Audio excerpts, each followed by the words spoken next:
হাওয়াই।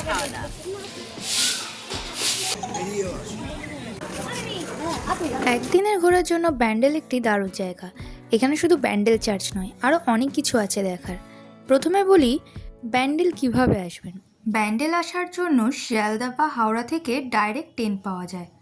Station থেকে church যাওয়ার জন্য স্টেশনের সামনের অটো স্ট্যান্ড থেকেই অনেক অটো পেয়ে যাবেন। পার পারসন 10 টাকা করে ভাড়া। এবং সবকটি ট্যুরিস্ট স্পট ঘোরার জন্যও এখান থেকে অটো রিজার্ভ করে নিতে পারেন। আমরা নেমেই প্রথমে ব্রেকফাস্ট করে নিয়েছিলাম। আপনারা চার্চের সামনে অনেকগুলি রেস্টুরেন্ট পেয়ে যাবেন, চাইলে সেখান থেকে ব্রেকফাস্ট করে নিতে পারেন। আমরা নিয়েছিলাম কড়াইশুঁটির কচুরি আর ছোলার ডাল।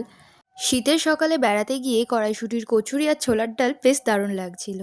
ব্রেকফাস্ট সেরে চলে গেলাম ব্যান্ডেল চার্চ। এখানে প্রবেশ মূল্য লাগে না। এই চার্চটির পুরো নাম ব্যাসিলিক অফ হোলি রোজারি, যাকে আমরা ব্যান্ডেল চার্চ বলেও চিনি।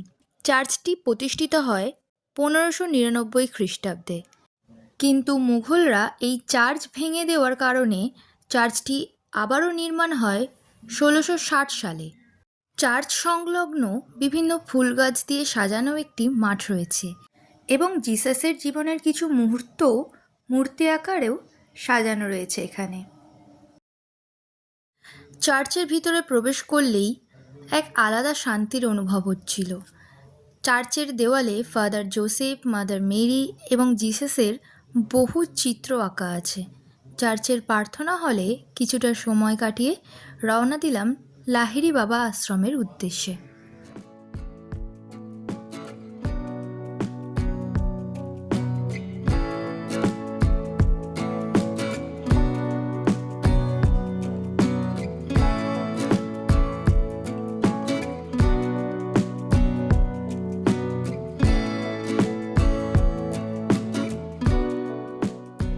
ব্যান্ডেল থেকে লাহিড়ী বাবার আশ্রমের এই পথযাত্রা এক অপূর্ব অভিজ্ঞতা। আমবাগান এবং বাঁশবাগানের মধ্যের এই রাস্তাটি দিয়ে যেতে যেতে কখন যে আধ ঘন্টা সময় চলে গেছে তা বুঝতেই পারিনি। আশ্রমটির নাম আধারালয় হলেও এটি লাহিড়ী বাবার আশ্রম নামেই বেশি পরিচিত। প্রতিদিন সকাল 10টা থেকে দুপুর 12টা এবং বিকেল 4টে থেকে সন্ধ্যা 6টা পর্যন্ত এটি খোলা থাকে। আর হ্যাঁ, এখানে প্রবেশ মূল্য লাগে না এবং এখানে প্রবেশ করতে প্রত্যেক মহিলাকে মাথায় ঘোমটা দিতে হয়। এই আশ্রমটি পুরোটাই বাগান এবং ভীষণ মনোরম একটি পরিবেশ দিয়ে ঘেরা। এখানে মূল মন্দিরটি ছাড়াও আরও অনেক ছোট ছোট মন্দির রয়েছে দেখার। আশ্রম চত্বরটি এতটাই সুন্দর, কখন যে এখানে সময় কেটে যাবে বোঝাই যায় না।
লাহিড়ী বাবা আশ্রম ঘোরার পর আমরা চলে গিয়েছিলাম কবি শরৎচন্দ্রের ভিটে দেখতে। দেবদাস, শ্রীকান্ত, পরিণীতা গল্পের রচয়িতা শরৎচন্দ্র চট্টোপাধ্যায়ের জন্মভিটে। সত্যি বলতে সাহিত্যপ্রেমী হওয়ায় এখানে আসতে আমি বেশি উৎসুক ছিলাম।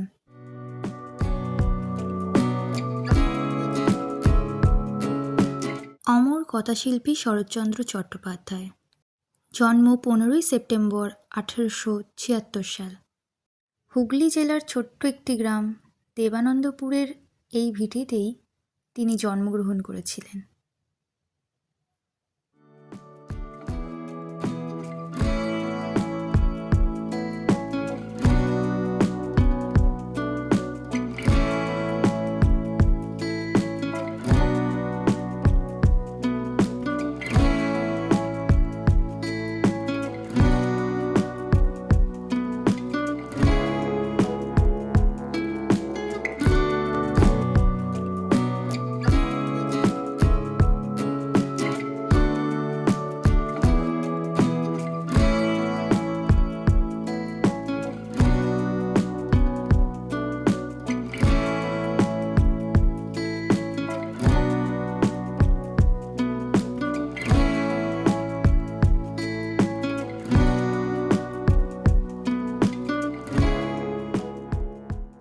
শরৎচন্দ্রের বাড়ির কাছেই ওনার একটি স্মৃতিসৌধ আছে, যেখানে ওনার জীবন কাহিনীর মিনিয়েচার রাখা আছে।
শরৎচন্দ্রের বাড়ির পর চলে গিয়েছিলাম হংসেশ্বরী মন্দির দর্শনে।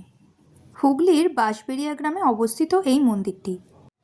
রাজা নৃসিংহদেব রায় 1799 সালে এই মন্দিরটির নির্মাণ কাজ শুরু করেন। পরে তার স্ত্রী রানী শঙ্করী 1814 সালে নির্মাণ কাজটি শেষ করেন। মন্দিরটির ছাদের কারুকার্য রাজস্থানী শিল্পীদের হাতে আঁকা। এই মন্দিরে 13টি চূড়া পদ্মের আকারে তৈরি। মন্দিরের গর্ভগৃহের উচ্চতা প্রায় 70 ফুট। এই মন্দিরের পাশেই টেরাকোটা নির্মিত অনন্ত বাসুদেবের মন্দির রয়েছে। দুটি মন্দিরই ভারতীয় পুরাতত্ত্ব বিভাগ দ্বারা সংরক্ষিত করা রয়েছে।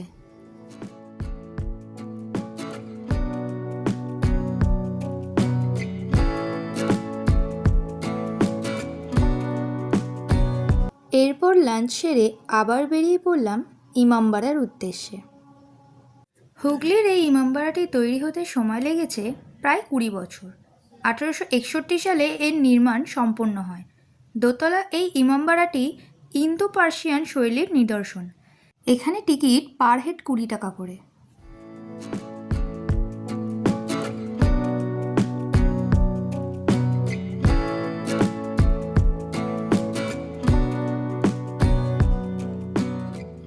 এর প্রবেশদ্বারের উপরে রয়েছে একটি ঘড়ি টাওয়ার, যেটি লন্ডনের বিগ বেনের পর দ্বিতীয় বৃহত্তম বলে পরিচিত। এই ঘড়ি টাওয়ারে উঠতে প্রায় 150 সিঁড়ি অতিক্রম করতে হয় এবং ওপর থেকে বাইরের দৃশ্য সত্যি অসাধারণ লাগে।